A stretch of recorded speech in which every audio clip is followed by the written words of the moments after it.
साहिबान, आज हमारे महोत्सव की पहली सभा है।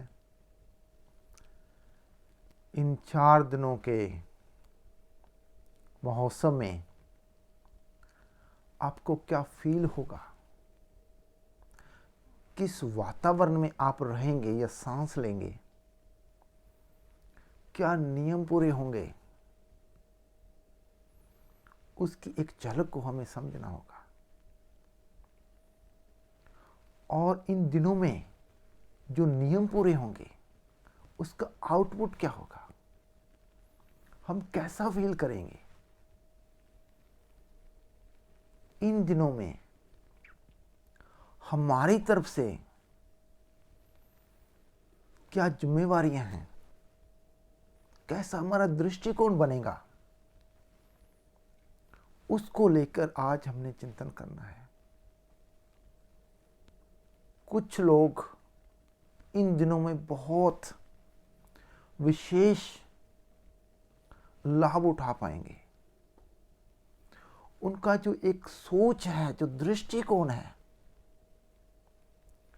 वो सिर्फ साइंटिफिक नहीं होगा, वो एक विकासवादी, एक ह्यूमनिस्टिक अप्रोच, एक नेचुरलिस्टिक अप्रोच होगा। क्यों होगा उसको भी हम समझेंगे। कौन से नियम पूरे होंगे, उन नियमों के पीछे क्या फैक्टर्स काम करते हैं, उनको देखना बहुत जरूरी है। क्योंकि जो प्रवेश सभा है, जो पहली सभा है, पहली सभा से ही आपका जो एक दृष्टिकोण है वो आप फील करेंगे। पहले भी लोगों ने फील किया है। उनकी जो अप्रोच होगी वो कुछ हटके होगी। जैसे हमारी आंखों का ऑपरेशन होता है, वैसे हमारी फीलिंग्स का, भावों का भी ऑपरेशन होगा। हम एक नई दुनिया में प्रवेश करेंगे। हमें लगेगा कि आज से पहले हम जैसे थे वैसे नहीं है, कुछ है डिफरेंट। ये कोई नई बात नहीं है, ये एक इम्पैक्ट है हाईएस्ट वैल्यूज का। आपको पहले से लोगों की एक जो देखने का नजरिया है, दुनिया को देखने का नजरिया है, वो चेंज होगा। नेचर की चाल क्या है, नेचर किस डायरेक्शन में, जो नेचर की चाल है वो किस दिशा में बह रही है, उसको आप देख पाएंगे। आपके अंदर फोर्सेस काम कैसे करते हैं, कौन कौन सी फोर्सेस से क्या क्या एक्शन हो रहे हैं, वो भी आप देख पाएंगे। आपके अंदर दुनिया को, ह्यूमन स्पीशीज को, एनिमल वर्ल्ड को, प्लांट वर्ल्ड को और फिजिकल वर्ल्ड को जो देखने का नजरिया है, उसमें आप पाएंगे कि थोड़ा सा पहले की तुलना में, पहले की बजाय डिफरेंट है। हम कौन से भाव से कौन सी गतियां कर रहे हैं, इसकी समझ थोड़ी बहुत पैदा होगी, आंख बनेगी। आपको लगेगा कि इस विशाल नेचर में हमारी हैसियत क्या है, इस पूरे ब्रह्मांड में हमारी पृथ्वी की हैसियत क्या है। कहीं न कहीं हमारे अंदर हम्बलनेस आएगी। कहीं न कहीं हम देखेंगे कि नेचर की जो विशालता है उसके सामने हमारी औकात डेसिमल में भी नहीं है। इन्हीं दिनों में आप ये फील करेंगे कि नेचर के जितने भी डिपार्टमेंट्स हैं, किंगडम है, वो हमारे लिए क्या कर रहे हैं। और आगे से हम क्या रोल निभा रहे हैं। इन्हीं दिनों में आपके अंदर एक डिसिप्लिन पैदा होगा। डिसिप्लिन क्या होता है, इंटेग्रिटी क्या होती है, उसकी थोड़ी बहुत समझ आएगी। आपके अंदर sense of duty, sense of regularity, इसकी जो एक झलक है, या इसको समझने के लिए कुछ कोपलें फूटेंगी। इन्हीं दिनों में आपको ये एहसास होगा कि जो नेचर ने हमें दिया है वो इतना विशाल है, वो इतना एक लाइक एज द ओशन है, और जो हम वापस कर रहे हैं, just a glass of water, even not a bucket of water, आपको ये फील होगा। इन्हीं दिनों में आपको ये फील होगा, एक नजरिया बनेगा कि दुनिया में सिर्फ 1% भी लोग नहीं हैं जो दुनिया को एक्चुअल में ऑपरेट कर रहे हैं। इन्हीं दिनों में हमें ये फील होगा कि जो दुनिया को चलाने वाली शक्तियां हैं वो काम कैसे करती हैं। आपका जो नजरिया है वो कितना ऑप्टिमिस्टिक है, दुनिया को देखने का जो एक पर्सपेक्टिव है वो कितना वैल्यूएबल है, उसकी कुछ झलक सामने आएगी। आपको ये फील होगा कि पशु जगत पर कितना ज्यादा अत्याचार हुआ है आज तक। लॉजिक को एक साइड पे रख दें, क्या ह्यूमन स्पीशीज इसलिए इवॉल्व हुई थी कि एनिमल वर्ल्ड का इतना ज्यादा शोषण करेगी, प्लांट वर्ल्ड का इतना ज्यादा शोषण होगा? क्या नेचर में एनिमल वर्ल्ड और प्लांट वर्ल्ड हमेशा यूं ही एक्सप्लॉइटेड होने के लिए है? इसका कुछ न कुछ बोध फील होगा। आपकी जो दिशा है वो कहीं न कहीं वीगनिज्म की तरफ बहेगी। आपको लगेगा कि ये एनिमल वर्ल्ड, ये प्लांट वर्ल्ड अगर ना होते तो हमारी औकात कुछ सेकंड्स की भी ना होती। ये फील होगा। इन्हीं दिनों में आप ये फील करेंगे कि हम किस दिशा में बह रहे हैं। क्या हम नेचर की डायरेक्शन को, नेचर जिस चाल की तरफ बढ़ रही है, जो चाल चल रही है, क्या उस चाल के विपरीत खड़े हैं या उस चाल के साथ खड़े हैं? इन्हीं दिनों में हमें ये फील होना चाहिए कि हमारी लाइफ मीनिंगफुल भी है या नहीं। सक्सेस होना अलग बात है, मीनिंगफुल लाइफ होना यह दूसरी बात है। इसका आप डिफरेंस समझ पाएंगे। मटीरियलिस्टिक लोग कभी न कभी ये फील करेंगे, बल्कि ये रिपेंटेंस की एक लैंग्वेज है कि हमने अपनी स्किल्स के द्वारा बहुत कुछ सामान इकट्ठा कर लिया है। क्या उस सामान का, उस धन का, उस प्रॉपर्टी का या उसके ऊपर दूसरों का भी कुछ हक है या नहीं, यह फील करेंगे। आज 1% people are controlling the world and capturing more than 90% wealth of the world. ये क्यों हो रहा है? कंपैशन की क्या लैंग्वेज है? करुणा की, काइंडनेस की क्या चाल है? वो समझ पाएंगे। जस्टिस हमारे से क्या डिमांड करती है? ग्रेटिट्यूड क्या मांग करती है हमसे? क्या दुनिया में जितना भी ये एक्सप्लोटेशन हो रहा है, क्या वो कभी कम हो पाएगा? नेचर हमसे क्या चाहती है? नेचर को क्या पसंद है? क्या कभी हमें ये बोध हो पाएगा?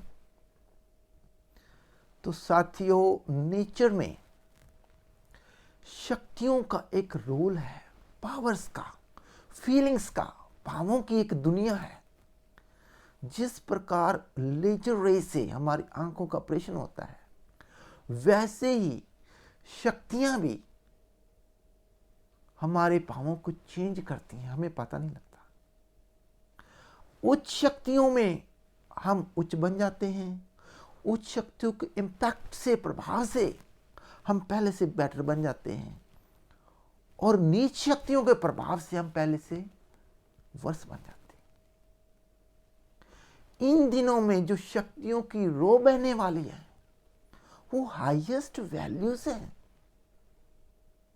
उनका जो प्रभाव है, इम्पैक्ट है, जिसको हम देह प्रभाव बोलते हैं, वो हमारे पांवों को एक ऑपरेट करेगा। हम फील करेंगे कि नेचर की नॉलेज के सामने, नेचर की विशालता के सामने हमारी नॉलेज बड़ी लिमिटेड है।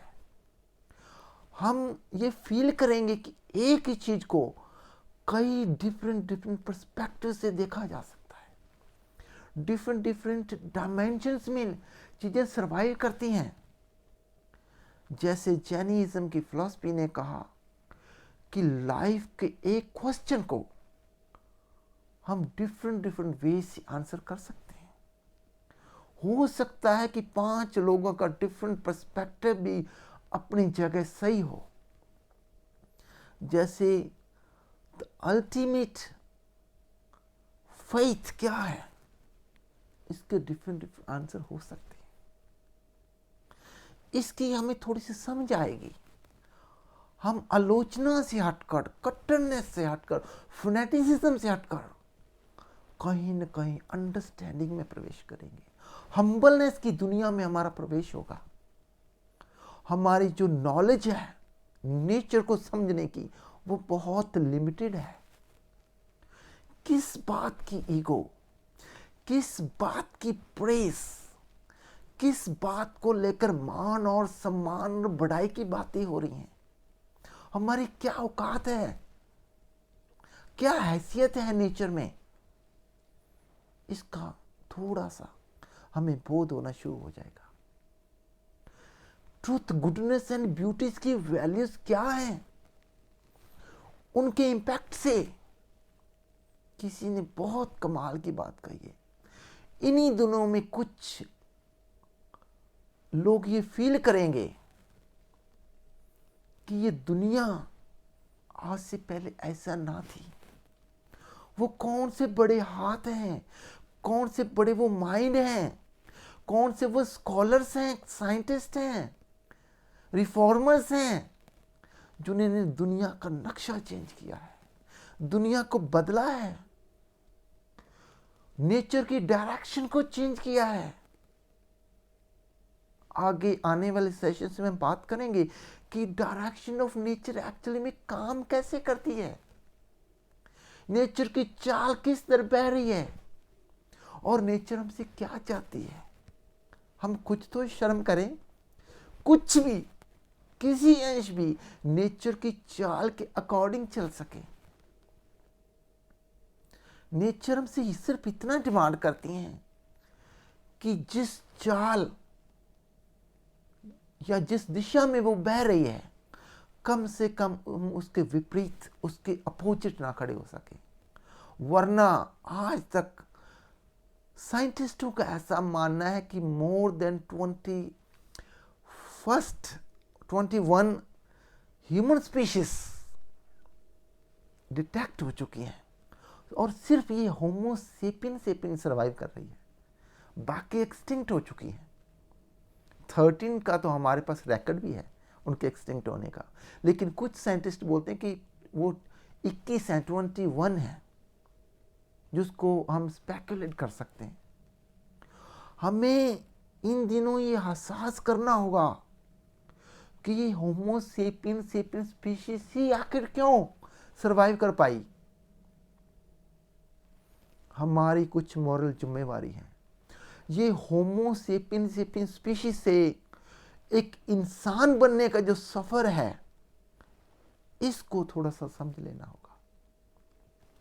हमारी जो हाईएस्ट वैल्यूज हैं उनके इम्पैक्ट से हमारे अंदर जो बोध पैदा होंगे, जो नियम पूरे होंगे, सिर्फ वही चीजें हमारी एक दृष्टिकोण चेंज हो जाएगा। हमें ये दुनिया बहुत सुंदर लगेगी। हमें लगेगा कि नेचर में हमने जो पाया है, हमारी हैसियत तो वो भी नहीं थी। हमें जो मिला है वो हमारी औकात से बढ़कर है। दुनिया में जो भी हमें मान सम्मान इज्जत मिली है वो हम डिजर्व नहीं करते थे।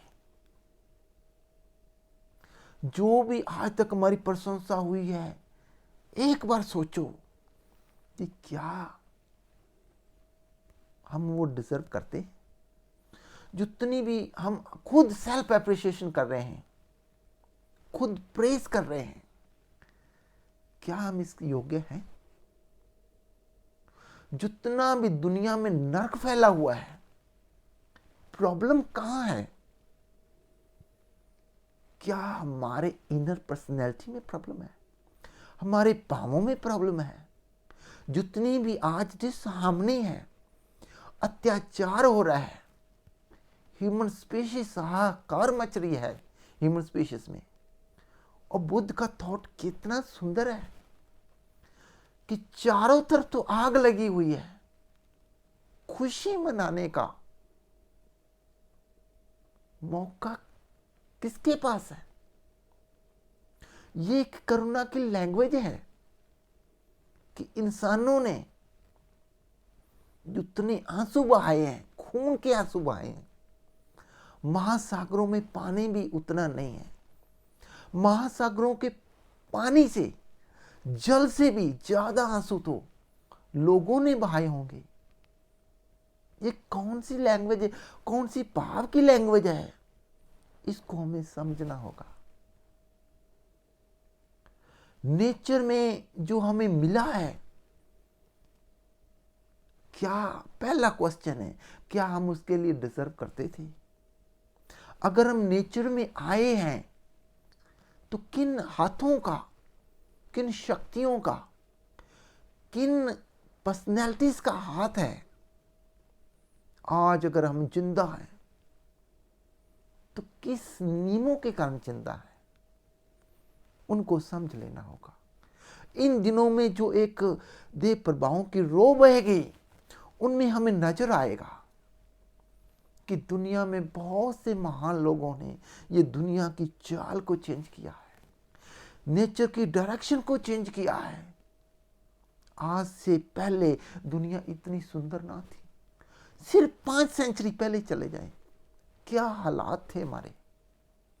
स्लेवरी किस लेवल पे थी, किस कदर विमेन का अपमान होता था, जिंदा जलती थी, क्या क्या प्रथाएं थी, कैसे लोग कैप्चर करके उनको एक प्रसाद की तरह बांट देते थे, क्या चल रहा था। कितने बड़े महान साइंटिस्टों को, फिलोसफर्स को, थिंकरों को, रिफॉर्मर्स को बलि देनी पड़ी है ये नेचर की चाल को चेंज करने में। पशुओं पे कितना अत्याचार हुआ है और आज भी हो रहा है। हमें इसको समझना होगा। हमें ये देखना होगा कि हमारी क्या जिम्मेवारियां हैं। ये नेचर की जो डायरेक्शन है, जिस दिशा में वो बह रही है, उसको समझ लेना होगा। और ये जो भावों की दुनिया है, प्रभावों की दुनिया है, हाईएस्ट वैल्यूज का जो इंपैक्ट है वो क्या है?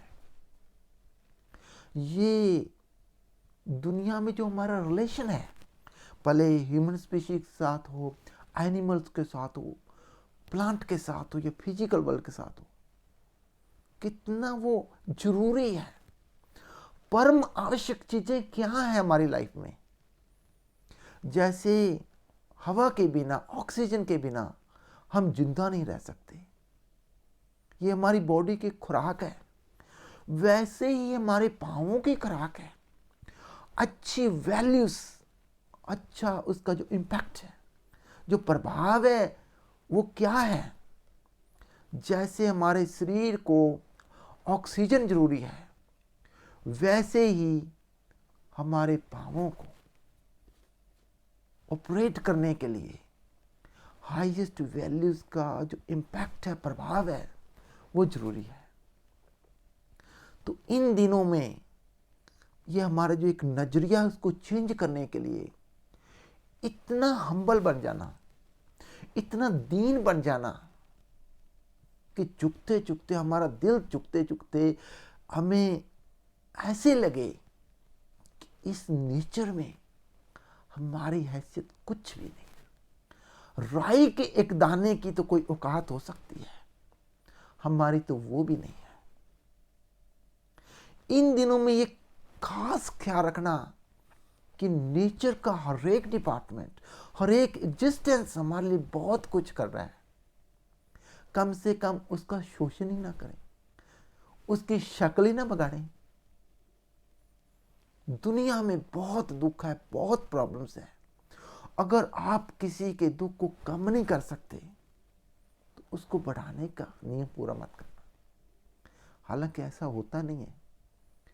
या तो आपके किसी का दुख कम कर रहे हैं या बढ़ा रहे हैं। स्टेबल पोजीशन होती नहीं है नेचर में।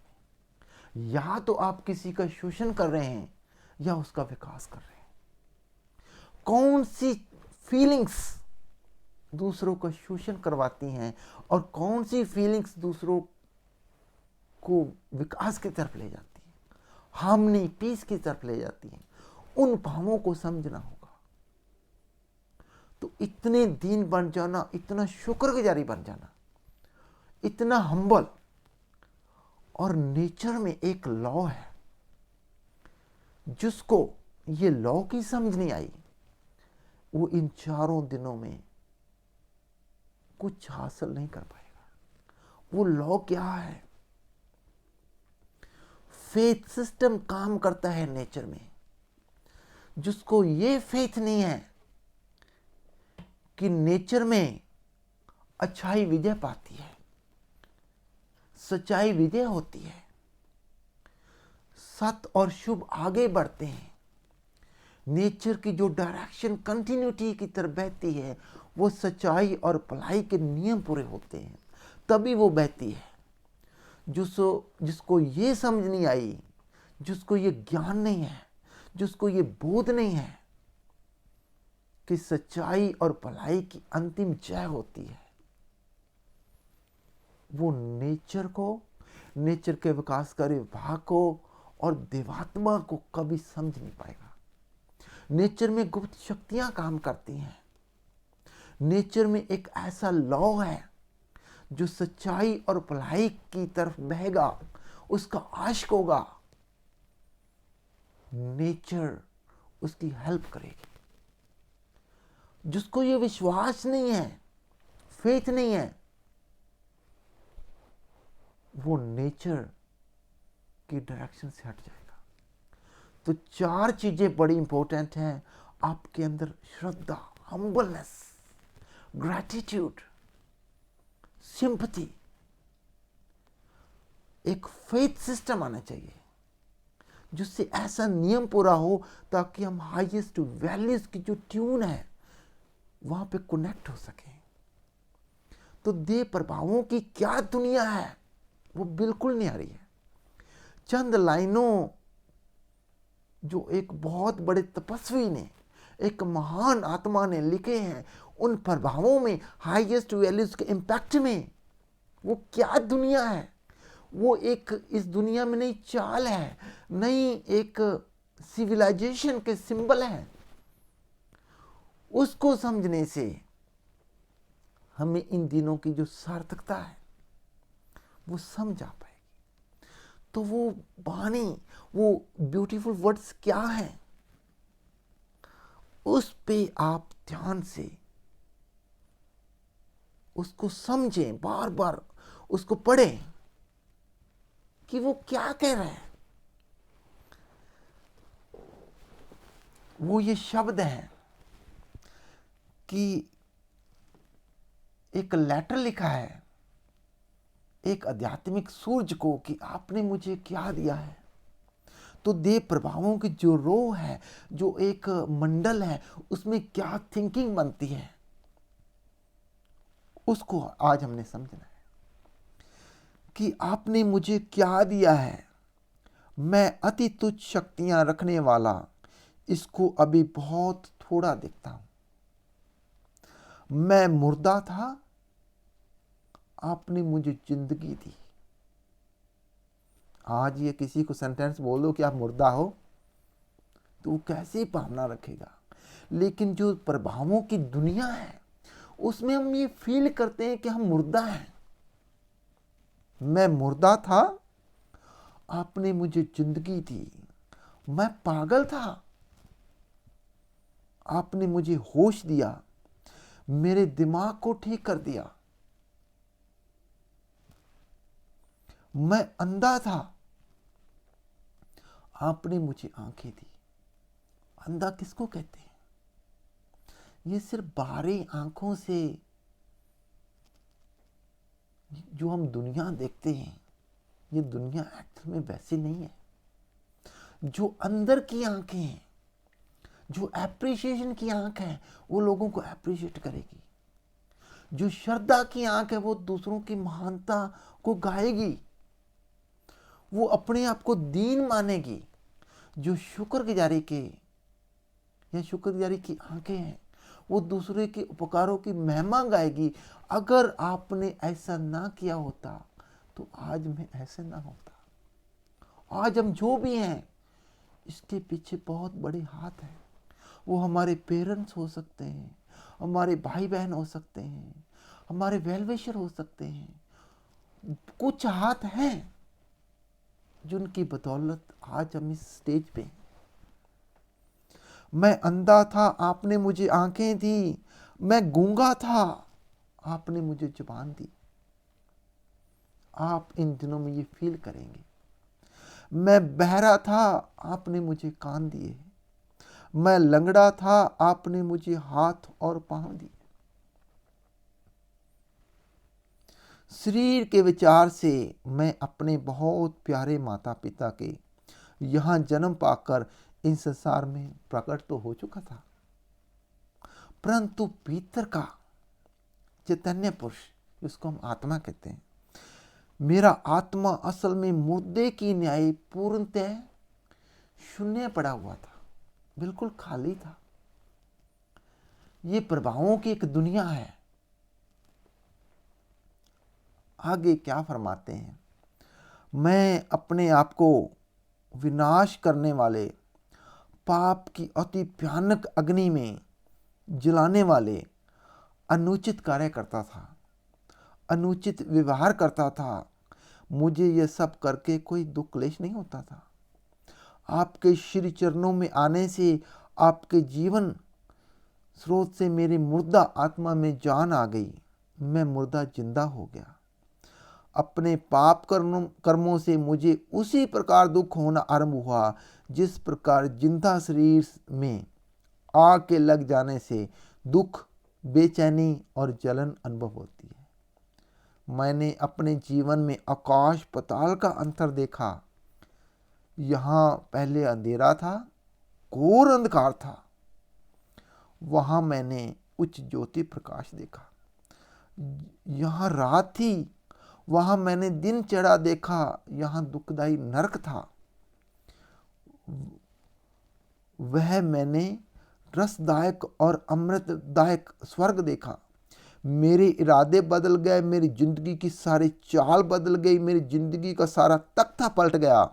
मेरी मुर्दा अति भयानक, बड़ी हुई नापाक और गंदी, अपने और दूसरों के लिए महाभयानक और दुखदायी फल पैदा करने वाली तस्वीर बदलकर जिंदा, हरी भरी पवित्र बन गई और अपने और दूसरों के लिए बहुत अमूल्य जीवनदायक फल पैदा करने लग गई।